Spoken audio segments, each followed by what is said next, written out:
What is up, everybody? It's the Sports Code, aka Aiden. And before I get started with this review, I just want to say that I am currently 2 followers or 2 subscribers away from 10 subscribers. So let's help your boy get to 10 subscribers, man. Let's build a community out here, and hopefully more to come. That's all I just wanted to say on on that perspective. Really close. Enough about that. Let's get into the review. This is the Manchester United versus Tranmere review. Manchester United 6 to Tranmere 0, and it's a great performance. I'm not gonna lie, it's a fantastic performance. I don't. Everybody did outstanding, but at the same time, this doesn't change anything that's been said over the last few days. Not at all. Look, 6-0 is a fantastic way to bounce back against the so-called humiliating losses against the likes of Liverpool and Burnley, and they were humiliating. There's no so-called about it. It was humiliating. It was embarrassing. The way that we lost it's just terrible. But today was a good way to, I guess, bounce back and maybe get some confidence towards our future games, whether that being Man City or Wolves or whoever we verse after Man City. There's going to be a lot of tough games, so it's good to see that in a game where we probably needed maybe a little bit of squad rotation and a little bit of quality, we were able to get it. The pitch, by the way, I just want to say that pitch. I play I played Aussie rules football on pitches that were better than that. Yeah, I played on some that were worse, but that pitch was absolutely not kept in any shape whatsoever. I don't know how that's even a pitch that could possibly be allowed to be played on, but nevertheless, we still ended up getting a good result out of that. So it's good performance, man. It's a good performance. It's a good way to show that we are a good team when we want to be, but the quality of opposition was just subpar, was not up to level. They're in League One of the English, which is even below the championships, and I'm pretty sure they're towards the relegation of that league as well. So look, nowhere near the competition to say that we're back or we're gonna win all these games. But it's just a good win, and it was a good game to watch. And in the FA Cup, when you can only beat what's put in front of you to qualify into the next round. And we did that. We did that very comfortably. So I couldn't be happier in that respect, but it doesn't make me forget about the terrible losses that we suffered throughout the whole season, not even just these last 2 games. But yeah, it's just a good result, and let's just keep it at that. It was a good result. It was a good scoreline. It was a good game, but it's not enough to make me forget about the rest. And I'm sure that's how a lot of fans are gonna feel. But it was definitely staying up to watch this one for sure. Uh, we can get to the player ratings, but nearly everybody scored a goddamn goal, so I'm not even sure how these are gonna go. So Romero, I'm gonna give Romero a 7. You could give him a 6 because the guy didn't really have anything to do. He made some decent saves from set pieces and stuff. Not everything just went straight to him. To be fair, he gets a 7. Yeah, it's pretty good, man. I mean, he didn't have much to do at all. No attacks really came their way. I know the striker Phil Jones is on skates a couple of times, but I think he did pretty well. So you got to be very happy with that. Diogo Dalot, a right back. I'm going to give Dalot an 8 just because he did his job. He especially when they were attacking, especially in the first couple of minutes at the first half, they were going down his side and he was struggling. But he came back pretty well. He scored a goal. Congratulations on scoring your first goal of your Man United career, Dalot. It was a good finish, good fake shot and everything, man. Like it was a very good goal. I'm very happy for you.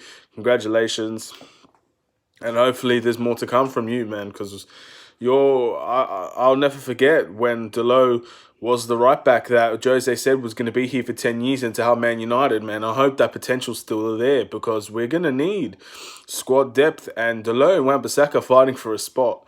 It's going to be good competition, and that's all we need. We need good competition in the squad to get us better. So when we have the squad depth, the likes of that Man City have and the likes that Liverpool have to an extent, it's there. The competition is there. The fight for a spot is there, and that's what I want to see for more of our positions. We'll go to the centre back now. Phil Jones. This is a difficult one. I want to give Phil Jones a 7 because I don't think he played better than Delo, but he also scored a goal, and that was a world class goal. I don't know, no matter how you put it, that header, that goal was world class. Fantastic, fantastic goal from Phil Jones.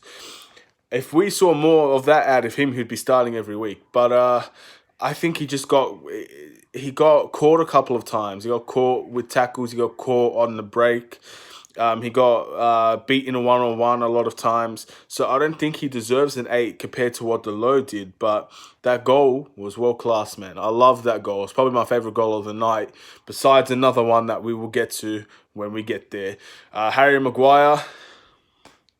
Harry Maguire gets a 9. I think Harry Maguire was easily the man of the match today. He did everything. He stepped into the midfield as well. He also got a goal, and that goal was world class as well. That was a goal that we've been dying for Paul Pogba, Andreas, any Cam to score. Harry Maguire steps in there for one possession and he gets that goal. He defended very well. I know there was one instance where he went all the way to left back to get the ball, and it ended up going past him, and it led to a one-on-one chance or a two-on-one with Phil Jones losing out, but luckily the shot was off target. So that's the only thing I can criticise Harry Maguire on today. Maybe just don't go for that ball and maybe just run back and try and get the safer option. But nevertheless, he was pretty perfect today, Harry Maguire, and the fans were finally cheering his name. They were finally cheering his name, and he deserved it. He deserved it to the moon and back. Congratulations. That was his first good game as captain, and hopefully for many more. There's no doubt about it that he's a fantastic quality player, but we just need to see more of it. So congratulations to Harry Maguire.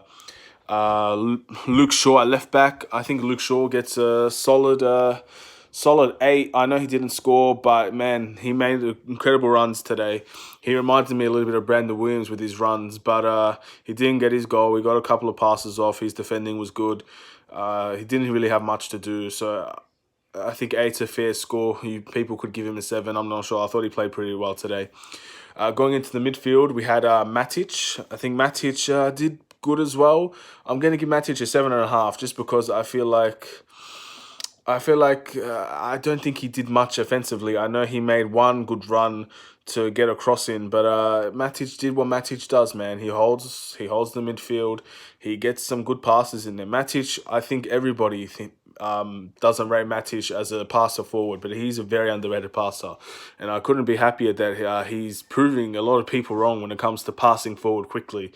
I know that he takes a lot of touches, and that's probably the biggest complaint with Matic. When he's not pacey and he takes too many touches, it just slows everything down. But congratulations for another good performance for Matic. And we need him. We needed him, and he was there. But I really wish he got a break because he's getting up there in age, man. He does need his breaks. I can't see him playing every game from here on to the end of the season without an injury. I really can't. So hopefully, if not today, another day, he gets that break, man. Just give him a game or two rest, and he will be ready to go. A lot of these players need these rests, but we'll keep going. So Matic. Andreas Pereira, I think Andreas Pereira honestly was not that good today again. And this is the worst type of performance you could ask for Andreas against a quality position like this. I'm going to give him a 6 because I don't think he was terrible at all by any stretch of the means. No one was terrible today. But I just don't think he was as good as he was during the start of the season. I don't know why. I don't know what's wrong with Andreas Pereira. I know... my guess is that the position that he was playing today was not his main position, and I guess that's what people will say that's why he played bad. But this has been pretty consistent now for Andreas. So he's had a pretty bad run of form, so hopefully that can get sorted because we're going to need him too, especially if we don't get anybody in January. We need Andreas to step up more than anybody, in my opinion, because we don't have much in terms of the cam position. We'll see what happens with that. 6 is a pretty good score for me. Jesse Lingard, I think going to give Jesse Lingard an 8. I think Jesse Lingard was pretty good today. He finally got a goal. This goal doesn't mean much to me, but it'll definitely mean much to him because he hasn't scored in nearly a year or so, something like that. So any goal, no matter who it's against, will do a wonder of confidence for Jesse Lingard.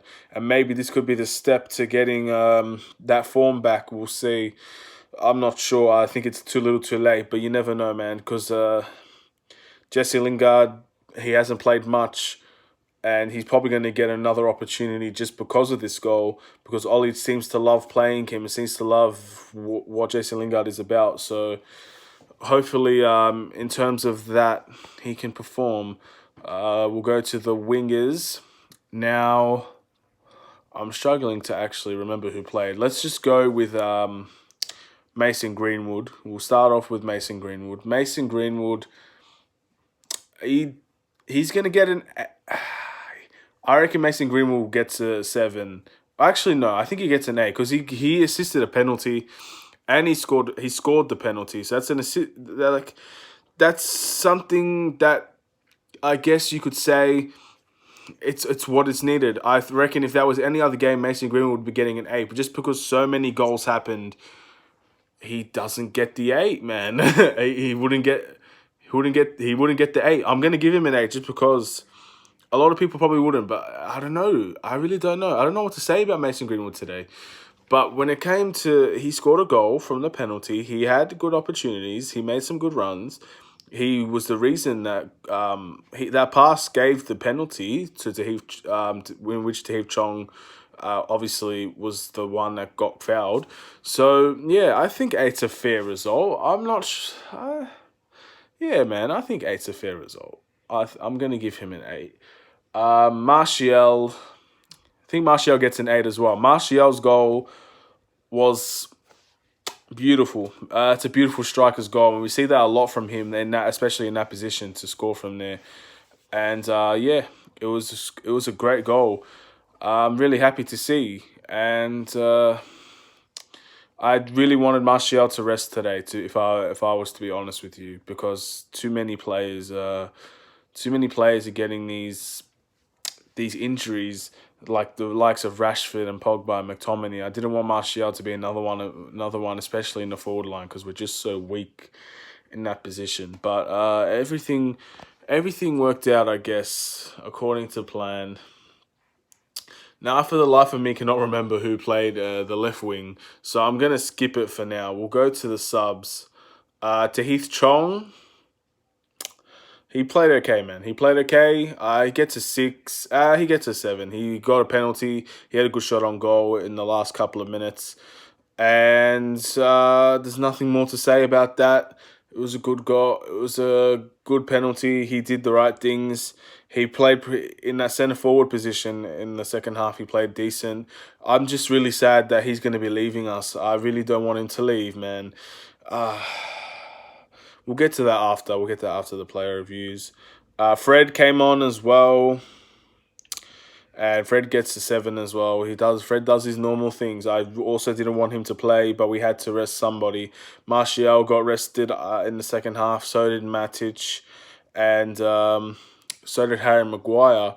And Brandon Williams also was another player that got substituted, and he didn't do much. He gets a 6. He didn't really do anything. Didn't have much time to do anything. And yeah, I still don't know who played that left wing position, man. Who played there? I'm struggling. I'm struggling to remember who played there, and I don't really think I can check at the moment. So I'm sorry, whoever played that position, that I can't remember pretty much anything that you did. So I'll probably write a comment about it, about what I thought about whoever played that position when I figure out who did. I'm really sorry about that. And I think Ollie gets a 7 for his lineup, and obviously a 10 out of 10 for the performance of his team. Yeah, that's pretty much. I think a lot of people just needed rest. That's the only complaint I could say. Maybe we should have played 3 at the back. Yeah. Oh, I remember. It was Victor Lindelof. Now, Victor Lindelof obviously wasn't the left wing because we changed the formation. That's I'm very sorry about that. Victor Lindelof, I think he also gets a 7, 7.5. Didn't do anything wrong. He made some good passes, good defending, and all of that. Didn't really notice him much. He did get a good run forward, but the cross wasn't very nice. It went to the keeper. So yeah, 7.5. I think for Victor Lindelof. And yeah, that was that was the game. Now let's see what else there is to say, because next up is Man City, and Man City's a big game. It's a big game, big competition, Carabao Cup. Let's see if we can get something out of that game. Now, I just want to say, I've said this before, this game will not in any way give me any confidence to go to Etihad and win 2-0, 3-0 against Manchester City. It's just not going to happen, and we're going to see a pretty negative side of a lot of Man United fans after that game as well. So this is only going to be brief positivity. So let's see what happens. I think January, the transfer window, Bruno Fernandes, a striker, and these are the positions, these are the things that are going to make Man United fans happy in January. The results won't matter, in my opinion, because as soon as we lose a game, the Glazers song, the Ed Woodward song, they're going to keep going, and they're going to keep going. There's apparently going to be a walkout at Old Trafford against Wolves in the 58th minute. And personally, I don't like that. I don't like that at all. I think it's extremely disrespectful to be messing with history and messing with the people that died for our club. And it's just not the right, like, if for anybody that plans on doing that, look, I respect your decision, but if you're asking for opinions, I think a lot of fans might agree with me, and a lot of fans will disagree with me. This is not the right time to be messing with history, messing with something that was so tragic, because I don't care what situation Man United is in, nothing will compare to the sacrifices those guys had to make with that airplane crash. They died for us. It was an unfortunate event, and it's one of the worst events in our history, and we should not be in any way, shape or form trying to make that part of our history as a message to the Glazers. Pick any other day, any other minute. You could leave in the 59th minute, but that 58th minute, if that's the reason why you're gonna leave and walk out of Old Trafford, honestly, don't do that. That's so disrespectful. It's just not. It's not the greatest thing to do. And I know people who are indicating that they are walking out, they might not know about this. A lot of people. When I was first going for Man United, I didn't know about this tragedy, the tragedy of Munich. I didn't know about it. I had to learn about it through fan channels. I had to learn about it through MUTV, and I had to learn about it through all these interviews. It's one of the worst events in history, and you should not be messing with people that died for this club. It's just not the right thing to do. So in order to prevent that from happening, and I'm sure the Glazers and Ed will probably know about this, go ahead and make your signings. Hurry up and get them done, because you're starting a war with the fans, really. This is getting into dangerous territory, and it was already bad enough, but you're putting a lot of fans on your bad sides, Ed Woodward and the Glazers. And I'm one of those fans. I don't like you guys. I'm sorry, but it just, from everything that's been going on for the last few years I've been watching, at least, it's not been very positive, has it? And it's only getting worse. So you need to do something about that. Anyway, enough about that. I don't really want to get into that, because I don't think much is going to come out of that walkout. But it's important to know that there are fans that are fed up, and it's not just in England anymore. It's everywhere, all around the world. These fans have just had enough, and they're starting to realize the real problems and the reasons that the real people who are at fault for these problems. Sacking Ollie is not going to fix anything anymore. Yes, it's a temporary fix, but it's not the main solution anymore. Anyway, we got Man City next. Stay tuned for a preview. I don't really want to do a preview, because I think we all know the outcome, but I will, because it's just what I do, man. There's no reason why I shouldn't. Anyway, this is the Sports Code. Like I said in the start of the video, help your boy get to 10 subscribers. And let's start building something here. Anyway, take care and peace.